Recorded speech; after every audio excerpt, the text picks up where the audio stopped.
UP board 9th class के pre परीक्षार्थियों, जैसा कि आप जानते हैं आपकी परीक्षा फाइनल परीक्षा 2022 में होनी है, जिसमें कोरोना काल के चलते माध्यमिक शिक्षा परिषद ने पाठ्यक्रम में 30% की कमी कर दी है, जिसके तहत हम देखेंगे कि कौन कौन से अध्याय हम लोगों को नहीं पढ़ना है उसको।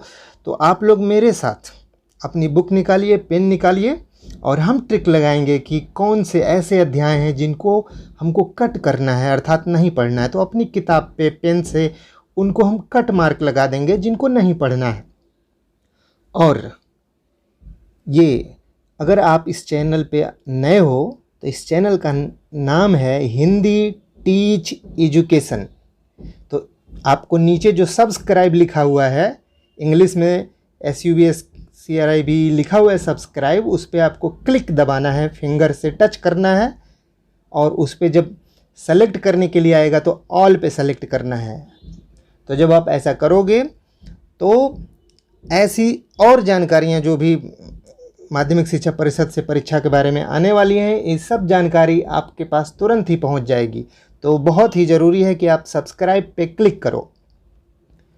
ओके, तो अब हम चलते हैं आगे, देखते हैं कि माध्यमिक शिक्षा परिषद ने क्या किया है। तो आप स्क्रीन पे आपको दिख रहा है विषय हिंदी कक्षा 9 यूपी बोर्ड। कोविड-19 महामारी के कारण शैक्षिक सत्र 2021-22 में विद्यालयों में समय से पठन पाठन का कार्य न हो पाने की स्थिति में सम्यक विचारोपरांत विषय विशेषज्ञों की समिति द्वारा निम्नवत 30% सिलेबस कम कर दिया गया है। ये 30% कम कर दिया गया, आपको साफ दिख रहा है। अब हम चलेंगे जो हमारी गद्य की पुस्तक है, अर्थात जो गद्य के अध्याय हैं वहाँ पे। तो उन गद्य के अध्याय में कौन कौन से हमको नहीं पढ़ने हैं, यहाँ पे ऊपर जो नहीं पढ़ने हैं वो दिया गया है। तो फर्स्ट जो आता है वो है बात नामक चैप्टर, आपको नहीं पढ़ना है प्रताप नारायण मिश्र का।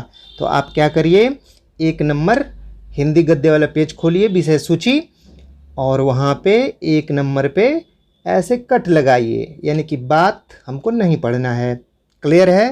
प्रताप नारायण मिश्र का पहला जो चैप्टर है बात, उसे नहीं पढ़ना है, कट लगाइए। ओके, अब आगे बढ़ते हैं। दूसरा चैप्टर है जो है स्मृति, श्री राम शर्मा, ये 5वें नंबर पे है और इसको हम कट लगाएंगे, स्मृति नहीं पढ़ना है। क्लियर है? अगला है ठेले पर हिमालय, हमको नहीं पढ़ना है। धर्मवीर भारती का ठेले पर हिमालय नहीं पढ़ना है। 7वें नंबर का चैप्टर कट करिए, नहीं पढ़ना है। Very good. और बाकी के जो बचे हुए चैप्टर हैं वो हमको पढ़ने हैं। तो पहले आप जब कट लगा लेंगे ये नहीं पढ़ने हैं, और बाकी जो दिख रहे हैं वो सारे पढ़ने हैं। अब हम लोग चलते हैं काव्य वाले पक्ष पे। काव्य वाला पक्ष आपको दिख रहा है हिंदी काव्य, मोटी सी हेडिंग किताब में आपके, और उसमें ये 13 अध्याय हैं जिसमें से जो नहीं पढ़ना है वो कट लगाना है। तो भारतेंदु हरिश्चंद्र पहला जो वो अध्याय है, उनका प्रेम माधुरी नाम की जो कविता है ये हमको नहीं पढ़ना है, तो आप कट पे लगाइए। 5वां अध्याय है, 5वें अध्याय के सामने कट मार दीजिए, प्रेम माधुरी नहीं पढ़ना है। अगला है नागार्जुन बादल को घिरते देखा, ये भी नहीं पढ़ना है। तो नागार्जुन किस नंबर पे हैं? 11वें नंबर पे हैं। बादल को घिरते देखा नहीं पढ़ना है, कट करिए। चलिए आगे बढ़ते हैं। अगला सोहनलाल द्विवेदी, सोहनलाल द्विवेदी ये नहीं पढ़ना है, इनको भी कट करिए। सोहनलाल द्विवेदी ये नहीं पढ़ना है। सोहनलाल द्विवेदी किस पे हैं? 9वें नंबर पे हैं। उन्हें प्रणाम, ये नहीं पढ़ना है। आगे बढ़ते हैं। अब है केदारनाथ अग्रवाल, अच्छा होता सितार संगीत की रात। तो केदारनाथ अग्रवाल 12वें नंबर पे हैं, इनको हमको नहीं पढ़ना है, कट करिए, नहीं पढ़ना है। ओके, अब हम चलते हैं। केदारनाथ अग्रवाल कट हो गया, नहीं पढ़ना है। इनका तीनों सितार संगीत की रात, अच्छा होता है, ये नहीं पढ़ना है। इसके बाद है शिव मंगल सिंह सुमन का युगवाणी, ये 13वां है, इसे आप कट करिए, इसको नहीं पढ़ना है। शिव मंगल सिंह सुमन को नहीं पढ़ना है, कट हो गए। तो ये गद्य का हमने कंप्लीट कर लिया, पद्य का कंप्लीट कर लिया। अब हम आगे बढ़ते हैं संस्कृत वाले अध्याय पे। संस्कृत वाले अध्याय पे चलते हैं और यहाँ देखते हैं कि हमको कौन सा नहीं पढ़ना है चैप्टर। तो आपको जो दिख रहा है सदाचार, दूसरा अध्याय द्वितीय पाठ, उसको आप कट करिए, नहीं पढ़ना है। सदाचार नहीं पढ़ना है, कट करिए। इसके बाद है अगला सिद्धि मंत्र, चौथा पाठ, नहीं पढ़ना है। ऐसे आप अपनी किताब के सामने कट लगा लीजिए। बाकी के जो अध्याय हैं वो हमको पढ़ने हैं। तो संस्कृत वाले पोर्शन में 2 अध्याय नहीं पढ़ने हैं। क्लियर है? आगे बढ़ते हैं, एकांकी पे चलते हैं। एकांकी में कुल 5 एकांकी आपकी पुस्तक में दिया गया है, लेकिन उसमें से जो नहीं पढ़ना है वो है पहला व्यवहार, नहीं पढ़ना है, सेठ गोविंददास, कट करिए। तीसरे नंबर का सेठ गोविंददास व्यवहार, कट करना है, हमको नहीं पढ़ना है। सीमा रेखा विष्णु प्रभाकर की, ये 5वें नंबर पे है, इसको नहीं पढ़ना है। और नए मेहमान उदय शंकर भट्ट, ये दूसरे नंबर पे है, इसको भी नहीं पढ़ना है। तो बहुत खुश हो रहे होंगे कि आपको इतना ढेर सारा काट दिया गया है, कम ही पढ़ना है। तो बचे कितने? 3 कट गए हैं और बच गए हैं सिर्फ 2। तो आपको पढ़ना है राम कुमार वर्मा दीपदान और पढ़ना है लक्ष्मी का स्वागत उपेंद्र नाथ हस्क। तो ये बहुत 2 ही हैं और बहुत ही रुचि वाली हैं, रुचिकर है, इंटरेस्टिंग है। तो ध्यान से आप 2 ही पढ़ना है, दोनों में से आपका उत्तर मिल जाएगा। आगे बढ़ते हैं, अगला व्याकरण के पक्ष पे चलते हैं और देखते हैं कि व्याकरण वाले पोर्शन में हमको क्या नहीं पढ़ना है। तो आपको यहाँ पे दिख रहा है रस छंद अलंकार, सभी पढ़ना है। जो आपकी पुस्तक में काव्य सौंदर्य के तत्व जो दिए गए हैं उसमें सभी पढ़ना है रस छंद अलंकार। अगले पोर्शन पे जब समास में आएंगे तो समास में हमको तत्पुरुष समास नहीं पढ़ना है। तो जब आप अपनी पुस्तक खोलेंगे, समास में जाएंगे, जहाँ पे 4-5 समास दिया गया है, उसमें वहाँ पे जा कर के आपको तत्पुरुष को कट कर देना है। तो आप फिलहाल पुस्तक पे लिखिए तत्पुरुष समास और उसको कट कर दीजिए, यही नहीं पढ़ना है। मतलब जितने समास दिए गए होंगे उनमें से तत्पुरुष समास को कट कर देना है, नहीं पढ़ना है। तो समास में से माइनस जो हुआ है वो तत्पुरुष समास हुआ है। अब चलते हैं संधि, संस्कृत व्याकरण में संधि। तो यहाँ पे भी 4-5 संधियाँ दी गई होंगी पुस्तक में, या 2 दी गई होंगी, उनमें से दीर्घ संधि नहीं पढ़ना है, दीर्घ संधि को कट कर देना है। तो आप पुस्तक जहाँ खोलोगे, जहाँ पे संधि का चैप्टर दिया गया है, उधर पेज नंबर 266 पे, और नई प्रकाशन की बुक में ये पृष्ठ संख्या अलग अलग हो सकती है, लेकिन 266 के आसपास देखोगे तो आपको संधि मिलेगा। वहाँ पे दीर्घ संधि को जाके कट कर देना है, उसको नहीं पढ़ना है, सिलेबस से निकाल दी गई है। अगला हम लोग पढ़ेंगे शब्द रूप। शब्द रूप में भानु शब्द होगा, उसको हमको कट कर देना है, भानु शब्द को नहीं पढ़ना है। और इसके बाद अस्मद का रूप वहीं पे दिया होगा, अस्मद को भी काट देना है। हम आवाम वयम माम आवाम अस्मान में अभ्याम अस्मा भी, इस तरीके से जो रूप है अस्मद का वो हमको नहीं पढ़ना है। इसके बाद समास आपने कट कर लिया है। तो ये आपका 30% जो पाठ्यक्रम है वो आपके पूरे पाठ्यक्रम में से निकाल दिया गया है। अब हम बात करते हैं कि 30% चला गया, अब बचा है 70%। तो जो 70% बचा है उसे आप क्या करेंगे, उसे वो क्या है उसे देखते हैं। यहाँ पे देखिए लिखा है 70% का पाठ्यक्रम निम्नवत है। कैसे है? 70 अंक की लिखित परीक्षा होगी। समय इसके लिए आपको 3 घंटा मिलेगा और जो 30 अंक होगा प्रोजेक्ट कार्य है, आंतरिक मूल्यांकन है जो विद्यालय आपको देगा। तो इस तरीके से 70 और 30 मिला के पूर्णांक 100 नंबर का हो जाता है। तो 30 अंक को हम किनारे करते हैं, वो आपके प्रोजेक्ट कार्य के आधार पे आपको दिए जाएंगे। 70 अंक जो बचते हैं उसको हम देखते हैं कि उसका विभाजन कैसे है। उसके लिए आपको क्या क्या पढ़ना है ये देखते हैं। पहला प्रश्न जो आएगा, हिंदी गद्य के विकास का संक्षिप्त परिचय आएगा, भारतेंदु युग और द्विवेदी युग। तो जब आप इधर आओगे, भूमिका में चलोगे अपनी पुस्तक में, तो आपको यहाँ पे दिखाई देगा हिंदी गद्य के विकास का संक्षिप्त परिचय, उसमें भारतेंदु तथा द्विवेदी युग। तो ये आपको यहाँ पे आगे 2-4 पेज जाने पे आपको दिखेगा भारतेंदु युग आपकी पुस्तक में, और फिर दिखाई देगा द्विवेदी युग। तो यहीं से, इन्हीं दोनों में से आपके 5 नंबर के प्रश्न आएंगे।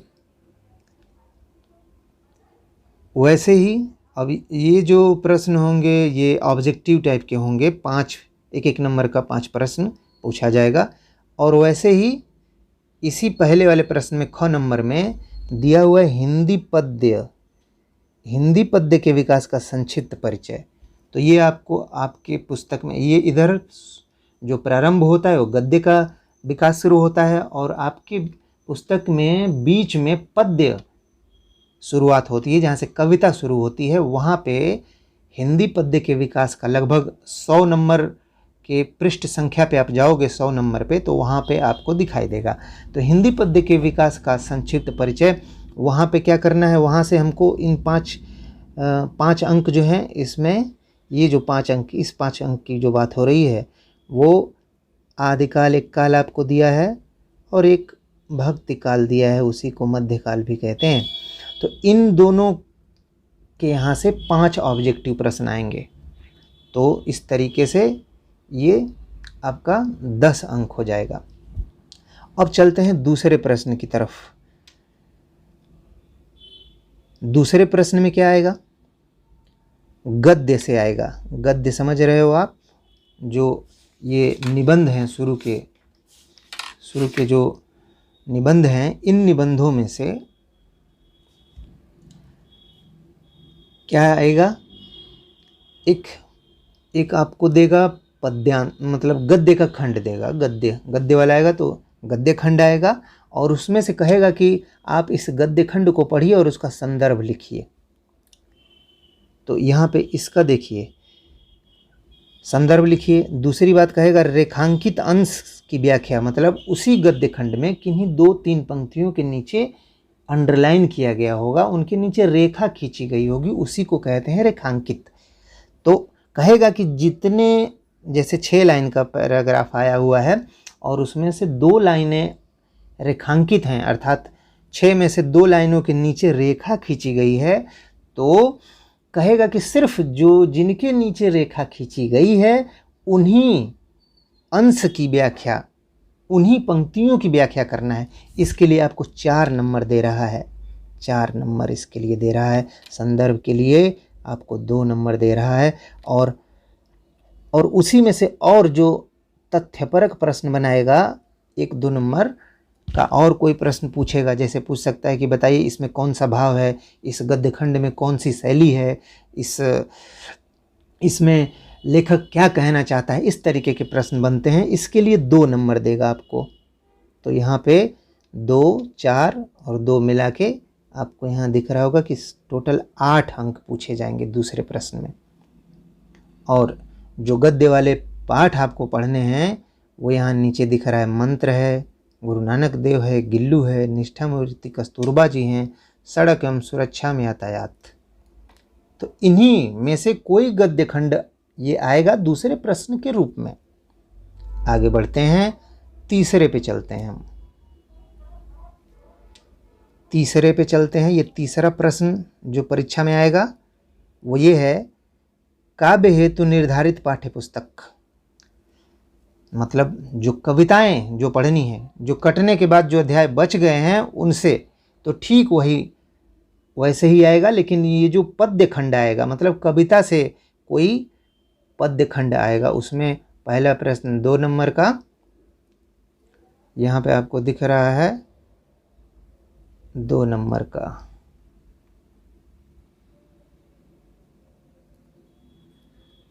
यहाँ से आपको दिखेगा 2 नंबर, फिर 4 नंबर और फिर 2 नंबर मिलके 8 नंबर, वैसा ही आएगा।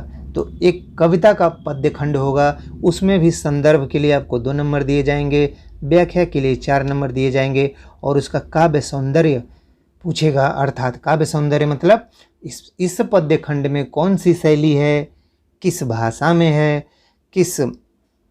इसमें कौन सा भाव है, इसमें कौन सा रस है, कौन सा छंद है, कौन सा अलंकार है। तो इस तरीके के काव्य सौंदर्य के प्रश्न बनेंगे जो 2 नंबर के होंगे। तो इस तरीके से यहाँ पे 2, 4 और 2 तो मिलके 8 अंक हो गए।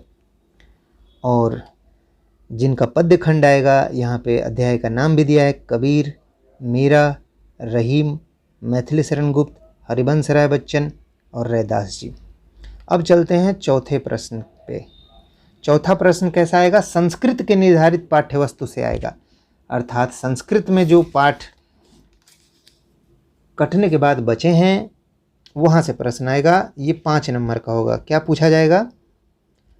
संदर्भ सहित अनुवाद करना है, अर्थात संस्कृत का या तो पद्य या तो गद्य का पैराग्राफ आएगा और उसको संदर्भ लिखना है। संदर्भ में बताना है कि प्रस्तुत संस्कृत का ये गद्य खंड हमारे पाठ्य पुस्तक हिंदी कक्षा 9 के पुस्तक से इस अध्याय से लिया गया है। संदर्भ हो जाएगा, उसके बाद आपको अनुवाद कर देना है। तो इसके लिए 5 अंक दिए गए हैं। 1 नंबर जो आपको दिख रहा है ये है संदर्भ के लिए और 4 नंबर अनुवाद के लिए है। टोटल मिला के 5 नंबर। तो ये चौथा प्रश्न इस तरीके से आएगा। कौन कौन से अध्याय पढ़ने हैं? ये नीचे लिखा है वंदना, पुरुषोत्तम राम, सुभाषितानी, परमहंस रामकृष्ण, कृष्ण गोपाल नंदन। ये अगले प्रश्न की तरफ चलते हैं। 5वां। ये जो 5वां प्रश्न है ये कैसा रहेगा? निर्धारित एकांकी।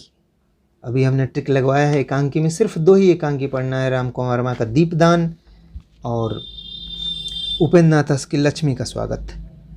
तो दीपदान, लक्ष्मी का स्वागत यहाँ पे आपको दिख रहा है, यही 2 पढ़ना है। और इनसे 3 नंबर का प्रश्न आ रहा है, ये दिख रहा है 3 नंबर का प्रश्न आएगा एकांकी से। और कैसा प्रश्न पूछेगा? चरित्र चित्रण पूछेगा या कथानक लिखिए या एकांकी की कथावस्तु लिखिए। ये 3 प्रश्न पूछता है। तो चरित्र चित्रण पूछेगा मतलब जैसे आप समझो दीपदान जो एकांकी है उसमें उसकी मुख्य चरित्र कौन सा है, पन्नाधाय हैं जैसे, या ऐसे समझो कि कोई फिल्म है और उसका मुख्य हीरो जो होता है उसके बारे में वो कैसा है, वो बहादुर है, योद्धा है, कैसा है, तो उसके चरित्र की विशेषता के बारे में जैसे आप बात करते हो, वैसे ही इस दीपदान एकांकी का अगर पूछता है कि इसके प्रमुख चरित्र की विशेषता बताइए, तो आप 5-6 हेडिंगों में वो चरित्र कैसा है 5-6 हेडिंगों में आपको उत्तर लिखना होगा। इसके लिए आपको 3 अंक दिए जाएंगे। अब चलते हैं अगले प्रश्न पे। छठा प्रश्न कैसा आएगा? छठा प्रश्न आएगा, ये छठा प्रश्न आ रहा है कि निर्धारित पाठ के लेखकों तथा कवियों का जीवन परिचय। इसके लिए 3 नंबर के अर्थात टोटल 6 नंबर के होंगे। तो इसमें एक गद्य का लेखक होगा, एक गद्य वाले पोर्शन से एक लेखक का जीवन परिचय बताना है और एक कवि। तो दोनों को 3 नंबर में बता देना है और उनका जीवन परिचय बताना है और उनकी रचनाओं का नाम लिखना है। बस इतना ही जीवन परिचय में लिखना है।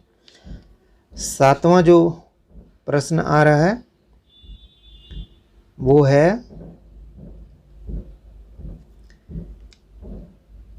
एक श्लोक लिखना है, पाठ्य पुस्तक से एक श्लोक जो कि प्रश्न पत्र में न आया हो, ये आपको याद करके रखना है। संस्कृत वाले पद्य में से एक कोई याद करके रखना है और उसी को परीक्षा में लिख देना है हूबहू, और इसके लिए 2 अंक दिए गए हैं। फिर है संस्कृत के निर्धारित पाठों पर आधारित 2 प्रश्नों का उत्तर देना है। 2 का उत्तर देना है। तो श्लोक के लिए हम यहाँ देखेंगे, श्लोक के लिए 2 अंक दिए गए और इसके लिए भी 2 अंक दिए गए। 2 लघुत्तरी प्रश्न होंगे संस्कृत के अध्याय से, तो उनके लिए 2। अब चलते हैं 8वें प्रश्न पे। 8वां प्रश्न क्या है? काव्य सौंदर्य के तत्व, यानी कि रस छंद अलंकार, 3 पोर्शन होगा आपकी किताब में। और सबके लिए रस से आएगा 2 नंबर, छंद के लिए आएगा 2 नंबर, अलंकार के लिए भी 2 नंबर। और ये जो दिया हुआ है इनमें से कोई एक आएगा, शब्द अलंकार, अनुप्रास, यमक, श्लेष। और क्या करना है आपको? इनकी परिभाषा उदाहरण लिखना है। तो ऐसा 2-2 नंबर, इसमें भी छंद और चौपाई, इनकी भी परिभाषा और उदाहरण, यानी कि ये पूरी तरीके से आपको याद करना है। याद करके हूबहू जाके लिख देना है और 6 नंबर इकट्ठा कर लेना है। अब चलते हैं अगले प्रश्न पे। 9वां प्रश्न, 9वां हिंदी व्याकरण और शब्द रचना से आएगा। और ये आपको 9वां प्रश्न व्याकरण से आना है और बहुत ही अच्छा मार्क्स देगा, 8 नंबर यहाँ से मिलने वाला है। तो वर्तनी, पहला इसमें जो होगा वर्तनी तथा विराम चिन्ह से मिलेगा। वर्तनी मतलब कौन सा शब्द उस अपने शुद्ध रूप में कैसे लिखा जाता है, और विराम चिन्ह, कामा, अल्प विराम, पूर्ण विराम, चंद्र बिंदु, ये सब ठीक ठीक कहाँ लगता है इसका ज्ञान रखना है और आराम से 2 नंबर पा जाना है। शब्द रचना में आपको तद्भव, तत्सम, विलोम याद रखना है, 2 नंबर पा जाना है। समास की परिभाषा अव्ययी भाव, यानी कि 2 समास थे, उसमें से एक समास कट गया है तत्पुरुष, अब बचा है अव्ययी, तो इसी को परिभाषा उदाहरण अभी से रट लेना है और यही बोर्ड में आएगा, क्योंकि 2 था, एक कट गया तो एक ही बचा है, तो एक ही आएगा। तो यहाँ पे ये एकदम क्लियर है, 2 नंबर। और अंत में चौथे नंबर पर मुहावरा, लोकोक्ति, अर्थ प्रयोग, तो यहाँ से आपको मिल गए 8, सब मिला के 8। इसमें से कोई नंबर कटेगा नहीं, पूरा का पूरा मिलेगा। अगले प्रश्न पे चलते हैं। 10वां प्रश्न होगा संस्कृत व्याकरण का। यह है संस्कृत व्याकरण। संधि आएगी, शब्द रूप आएगा और धातु रूप आएगा। इनको भी एकदम याद कर लेना है और अच्छे से याद कर लेना है। ये भी 6 नंबर दिलाएंगे, कटेगा कुछ भी नहीं। तो गुण संधि, संधि में दीर्घ संधि थी, वो कट गई, तो बचा एक ही संधि, गुण संधि, और इसका परिभाषा उदाहरण पहचान, इसको अच्छे से कर लेना है तो आपको आराम से 2 नंबर। शब्द रूप में राम और हरि 2 पढ़ना है। राम का याद कर लेंगे, राम का ही बार बार आता है, तो इसमें से कोई सा भी पूछोगे आप उत्तर दे दोगे। गम धातु, भू और क्री, इन 5 लकारों में याद रखना है, जिसमें इम्पोर्टेंट है गम और भू, 2 याद कर लोगे तो इन दोनों में से कोई एक श्योर है आना है, तो ये 6 नंबर आपका क्लियर हो जाएगा। अब अगला है 11वां प्रश्न। हिंदी के 2 सरल वाक्यों का संस्कृत में अनुवाद करना है, अर्थात हिंदी में वाक्य आएंगे और उनसे कहेगा कि आप उसका संस्कृत में अनुवाद करिए। जैसे वह घर जाता है, तो उसको संस्कृत में अनुवाद करना है, इसके लिए आपको 2 अंक रखा गया है। और इसी में पत्र लेखन, प्रार्थना पत्र लिखना है, इसके लिए 4 अंक निर्धारित करना है। तो इस तरीके से कुल मिला जुला के 70 नंबर हो गया। ठीक है, 70 नंबर इस तरीके से बांटा गया है। अब आंतरिक मूल्यांकन का जो पक्ष आता है, 10 नंबर अगस्त माह में, अक्टूबर में 10 अंक, दिसंबर में, तो इस तरीके से ये असेसमेंट का है जो आपको विद्यालय के द्वारा आपके परफॉर्मेंस पे मिलेगा 30 मार्क्स।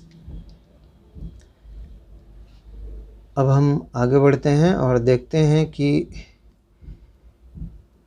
30% जो अध्याय थे कटने के बाद यही बचे हैं। जैसे गद्य में बचा है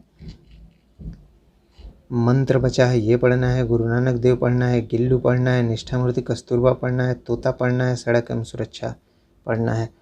काव्य अर्थात कविता अर्थात पद्य के लिए क्या बचा है? पद्य के लिए बचा है कबीर को पढ़ना है, साखी उनका, मीराबाई का पदावली पढ़ना है, रहीम की दोहावली पढ़नी है, जयशंकर प्रसाद की पुनर्मिलन पढ़ना है, सूर्यकांत त्रिपाठी निराला का दान पढ़ना है। तो ये इतना यही पढ़ना था। इसके बाद मैथिली शरण गुप्त को पढ़ना है, पंचवटी हरिवंश राय बच्चन का पथ की पहचान और संत रैदास का प्रभु जी तुम चंदन हम पानी। और यही संस्कृत में जो अध्याय कट गए उसके बाद वंदना है, पुरुषोत्तम राम है, सुभाषितानी है, परमहंस कृष्ण गोपाल नंदन, ये सब पढ़ना था। और एकांकी में दीपदान को पढ़ना है और लक्ष्मी का स्वागत पढ़ना है। दीपदान राम कुमार वर्मा की है, लक्ष्मी का स्वागत उपेंद्र नाथ तस्क का है। तो इतना ये सिलेबस आपका कंप्लीट हो गया। तो अब आपको क्या करना है कि इसी जितना सिलेबस है बस इन्हीं को पढ़ना है, यही आपके एग्ज़ाम में आएंगे। और अब आपको असली काम करना है कि अगर आपको ये वीडियो पसंद आया है, ये जानकारी आपके काम की है, तो इस तरह की और जानकारी पाने के लिए आपको करना है कि ये चैनल, ये हिंदी टीच एजुकेशन,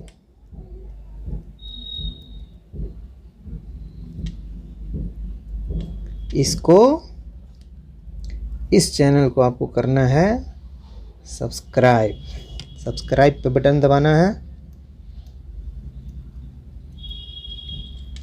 और वहाँ पे आपको दिखाई देगी घंटी को दबाना है, आल पे सेलेक्ट करना है और ऐसी जानकारी आप तक लगातार पहुँचेगी। और आगे कैसे क्या क्या करना है, किस तरीके से पढ़ना है, फिर ऐसी ही जानकारियाँ और आपको मिलती रहेंगी। धन्यवाद। फिर मिलते हैं अगले वीडियो में।